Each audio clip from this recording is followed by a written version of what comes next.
Interstate RVer Show with your host, Interstate RVer.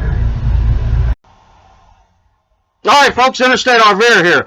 And we got a good one today. If you read the title, you'll see that we're going to take a little tour of the Ohio River. What I did is I took the laptop and I set it up on the cabinet top on the dash and used it as a dash cam. It nearly tore it up, but nothing's too good for the viewers. So let's go ahead and take a look at that footage.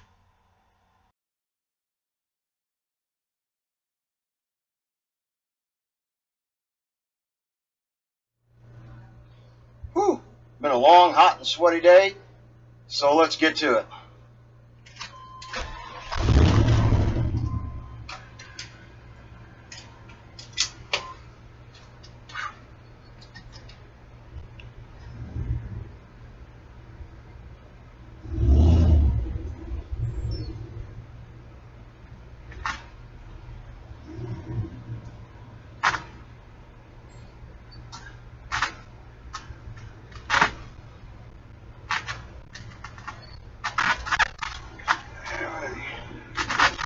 Spin the camera around here whenever I go back through the park here in Fort Massac.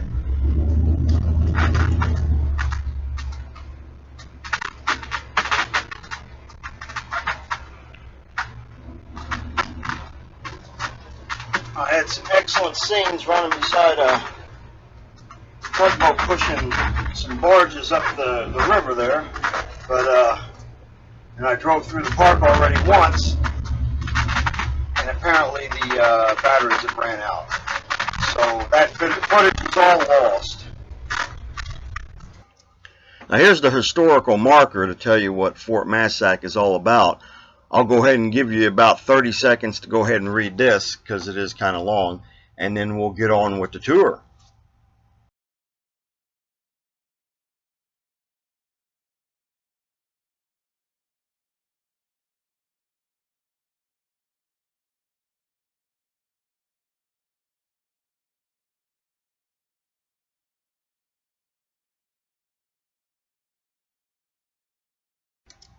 Okay, now you'll start to see Fort Massac right there behind those trees.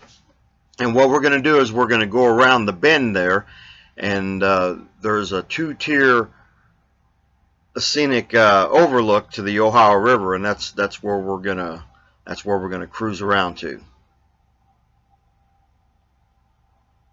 And then there's the visitor center. Alright, now over here you can see the fort a lot better. They got guys that dress up in like in the Revolutionary War clothes, the colonial clothes with the old muskets and all that. I don't know if it's a weekly thing or a monthly thing or special occasions, but they were doing it the last time I was here, and they reenact everything and all that, and it's kind of like it's kind of a neat thing to see. And I didn't pay much attention to it, because I was looking at the river. But they were all over the place, you know. So it's kind of a neat little historical lesson, you know. And they got guys going around telling you what it's all about and stuff like that. As we come around here, the last time I was here, the river was up pretty high. You know, I mean, you can see, and it must have got even higher. From the last time I was here, you could see these logs up here that have washed up. That's how high the water was, and that's the water line. That's how far the water gets. Now there's a barge pushing, a tugboat pushing about a dozen barges up the river. It's going up the Ohio River, and but the water, like I said, there's two tiers here. When I was here last time, the water was right up to those rocks that you see there on the left. And you can still see the water line, the mud line a little bit where it's been that way kind of recently. But today, this is the lowest I've ever seen it all the years I've ever been out here. This is the lowest I've ever seen the river. You can actually, there's little sandbars. Man, look at all the editing. This looks like this Zapruder film. I mean, but you know, there's people there and they don't want to. I don't have releases for them to sign. There's the fort more. You can see the fort right there, and then apparently there was some more people there at the end of that truck. There's some more logs that have washed up. If you've ever seen Riverwood, the river after these logs have been in the river for like forever, they float around. They turn kind of like balsa wood. You could literally take one of those logs and lift them up probably over your head with no effort whatsoever. Now there's a barge for anybody that's never really seen one of those. Seen a tugboat pushing the barges up and down the river. So it's a pretty neat sight. It's you can see there. Look how low you can actually see the beach there. The last time I was here, this was all underwater, about 10 feet underwater. And you got, off to the left there, you can see land that stretches across, and it's actually pretty neat. The river's not that deep anyway, so these barges, they have maps and sonar.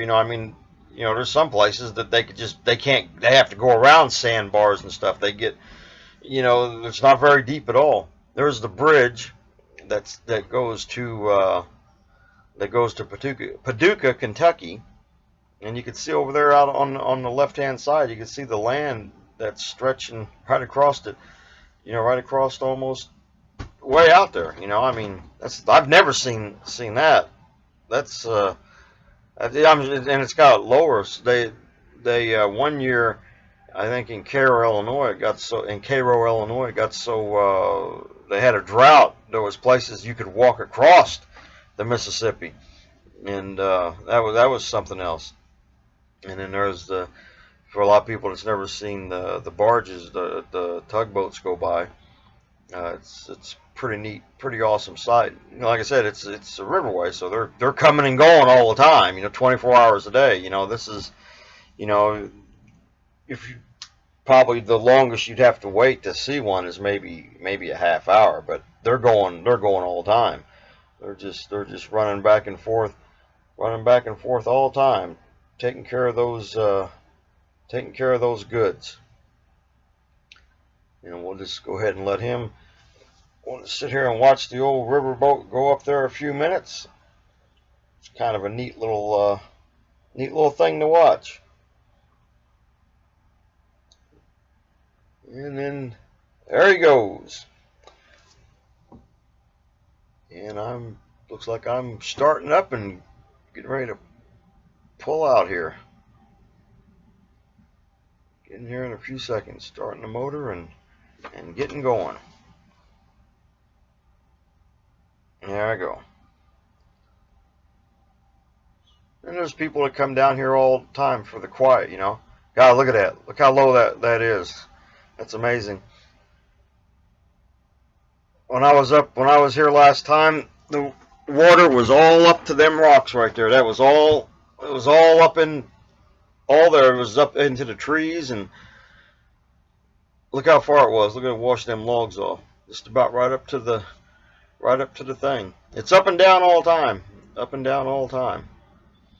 It's high, it's low. It's high, it's low. All right, and there it is. All right, I thought that was pretty neat. Like I said, it was just a little mini tour. It was a test to see how everything looked, and it looked pretty good. I had to do a lot of editing, and but over the next couple of weeks, I found an excellent dash cam that has all the attachments, the suction cup, and has lights on the front in case it's dark and all that. It's got a 3.5-inch screen on the back where I could see what I'm doing. You could swivel it, and it'll really be pretty cool. And it's only $40, and it's a good brand. So I'm gonna be investing in one of those.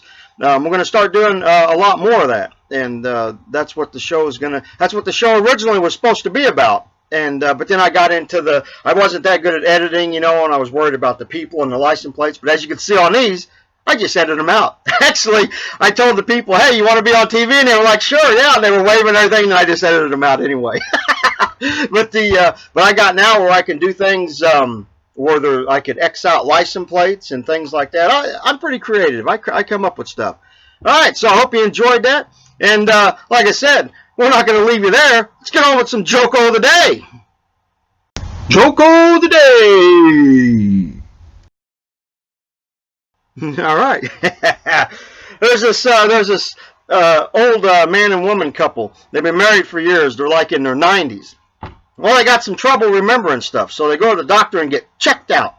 So he comes back and goes, well, he goes, I got the good news for you. He goes, you haven't got any Alzheimer's or anything. He goes, you're just old. He goes, what you could do is, he goes, just take a notepad and just start writing things down when you do them. That way you won't forget. So they, all right, so they felt pretty good about that. So they went home, and they were sitting there one night, and the wife got up to go into the kitchen, and the husband said, he goes, hey, where are you going? She goes, I'm going into the kitchen. He goes, you think you can get me some of that vanilla ice cream in there? And she goes, yeah, sure, no problem. He goes, remember what the doctor said, maybe you better write it down so you won't forget. And she goes, I'm not going to forget.